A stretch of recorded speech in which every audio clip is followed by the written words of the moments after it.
the Ontario College of Psychologists has told Jordan Peterson that he either undergo retraining for social media etiquette or lose his license to practice as...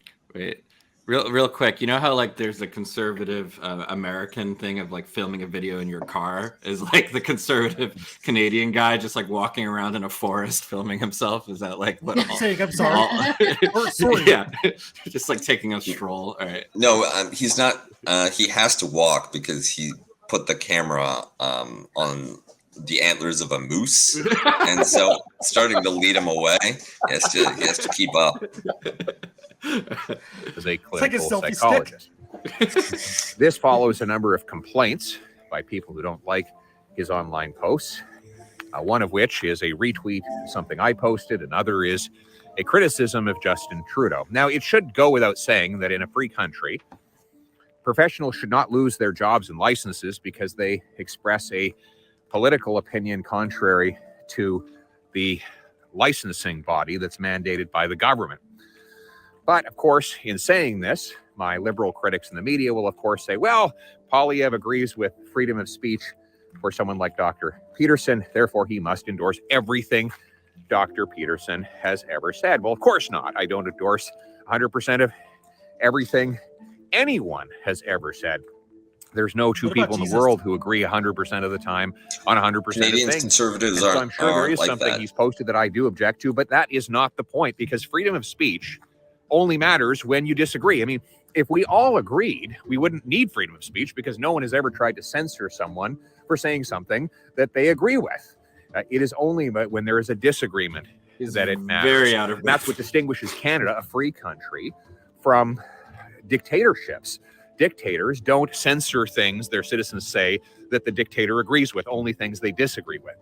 Here in Canada, though, unfortunately, through the cancel culture and the woke movement we've seen at university campuses, in the media, and now increasingly in big, powerful corporations, and most recently with a professional licensing body, we're seeing the idea that someone can lose their job, their status, their ability to study because they express something that is contrary to the government line. Now, I don't believe that is the Canada we want. We have Section 2B of the Charter of Rights and Freedoms. 2B or not 2B, that is the question. Oh my God. And the answer is, oh my God, stop. That, as Voltaire has been quoted as saying, I may not agree with what you say, but I will defend to my death your right to say it. I want to think that there's no way that if that were an American, like, Republican leader, they would be conscientious enough to be like, no, I know it's been disputed whether Voltaire actually said. I don't want people to think that I'm misquoting Voltaire. So, like, I'll put in that caveat. No fucking way. Like, there is no way. There's no universe where, like, Ben Shapiro or Marjorie Taylor Greene or somebody is that conscientious about it. It would also be like attributed to like Ronald Reagan or something. Like, it would not be, as Ronald Reagan famously said. Yeah, when he was crossing the Delaware. Yeah, exactly. I mean, I did have one. On his cardio. He was not doing well with the whole talking and speaking thing.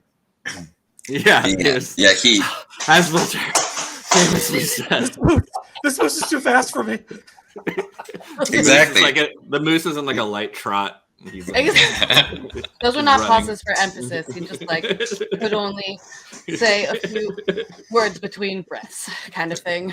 Yeah, he was also talking faster than he probably expected, because he wasn't doing speech voice, like, you know, I'm saying something very important, so my cadence is going to be measured. And, very Obama. Yeah, but even Trump would do that. Like, it's more like we have generals. They're great generals. Yeah, the best generals.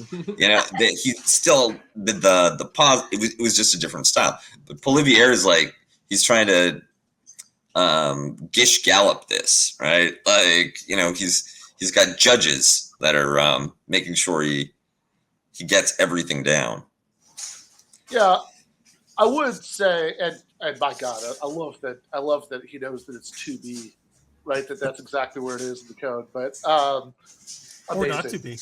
And I do want to say, I do have something serious I want to say about this. But first, for anybody who's listening to this later in the podcast version, I did just want to make sure they got Silver Harlow's comment, which was he's just reciting the speech ChatGPT gave him when he asked for the 5th grade essay on free speech. But the slightly serious thing I want to say is, look, I agree, with this guy's, he's citing some good Rosa Luxemburg there about the, freedom is for people who disagree. That's what he said in 1918. Look, I think that it would not be unreasonable for one of Dr. Peterson's colleagues to look at some of his tweets and pull him quietly aside and ask if he's okay. But it's, but should he face professional consequences for this? No, I don't think he should. But also, let's also put in context. One of his tweets was encouraging somebody to commit suicide. Yeah, maybe that. Maybe as a psychiatrist, he probably shouldn't be doing that. Yeah, that's yeah. You can probably sell me out. Clinical psychologist, non-practicing, FYI. Yeah, you can probably sell me out him facing some consequences for that one. But in general, I agree with the point. But I also just want to note that there's something incredible about this, because 90-some percentage of the population is the idea that you do something at work that somebody in a position of authority does, somebody in a position of authority having to do with your job objects to something that you said at work, when you're home, whatever, that they could make you feel some heat for that, is not a novel idea, right? This is something that this is a mundane reality for the vast majority of the population. That you don't have any protection against. That's the best case scenario. If your boss is pissed off at you, they just make you go to some bullshit training. That's the much more likely you'd lose your job or get ridden up or something like that. And if you're in a non-union workplace, that's just that's something you have to worry about a lot. So it's this is all this tender concern for this wealthy psychologist celebrity having to go to a training.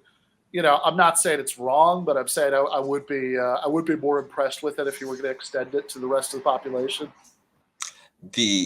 And for me, one of the things that made Canada remarkable for my parents and my family when we arrived was we had more or less taken for granted that you have to be very careful what you say around people you don't know, because you don't know who's safe and who isn't, and who's got a big mouth and who doesn't.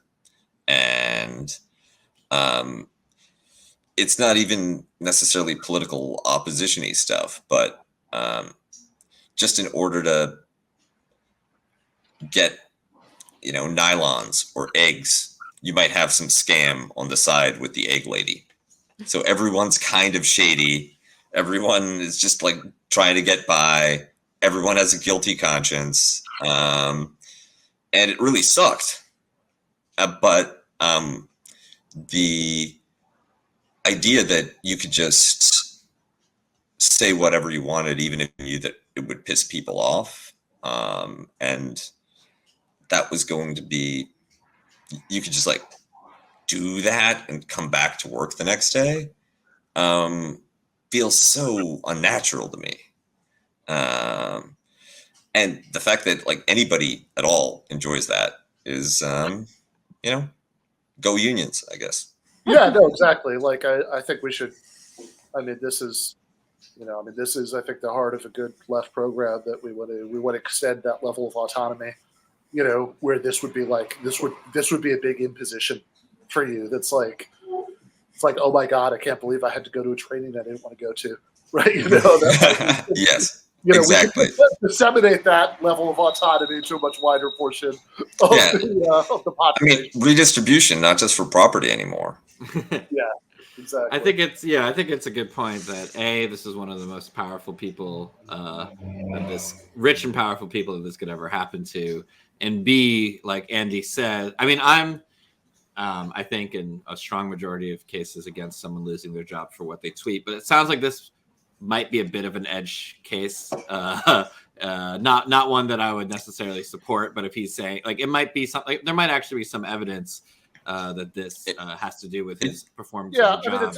It might also be malpractice. It might be It might violate his professional code of conduct to tell somebody who might be in mental distress to kill themselves. Yeah, right? which I don't know, and if you did say that it, like, it sounds. My impression is that there were a bunch of different tweets that got complaints. Probably most of them are things that you should be totally left alone for tweeting.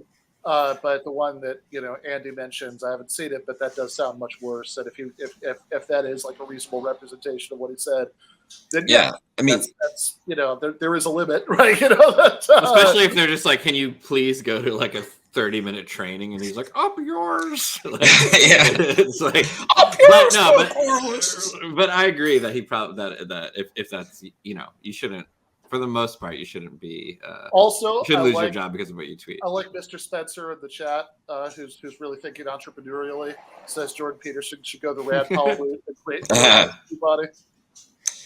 Well, it's only a matter of time that one of these, conservative cinematic parallel universes institutions takes off. Like, there's that school that they started in. Austin, I think. Austin, and there's all of these efforts to try to like spark something of a parallel institutional structure that would have its own kind of like ideological pipeline. And I think there's more there than we realize. Like, if you think about the Federalist Society and the conservative, lawyer, legal, and especially jurist community, right? Like, some of these things are vulnerable to capture, and I think that we'll see if any conservative educational or media, silo gets built in the next 10 years. Like, it'll be the anti-woke, woke no more. I mean, that's something else with woke in it. It's a little tricky because the natural antonym of woke is asleep.